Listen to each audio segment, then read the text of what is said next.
To be a secret admirer on Valentine's Day, leave a sweet card or a little gift for your crush.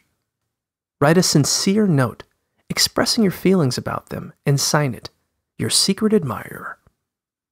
If you want to give them a gift, go for something simple and classic, like flowers or chocolates. Leave the card or gift someplace where you know they'll find it. For example, tuck a note under the windshield wipers on their car or leave a gift in their mailbox.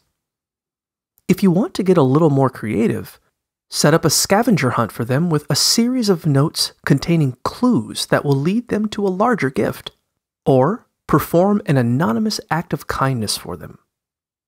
If your crush seems to be enjoying the attention, find a fun way to reveal your identity. For example, leave a note asking them to meet you in the park after class, and tell them what you'll be wearing so that they recognize you. But if they seem uninterested, respect their wishes and move on.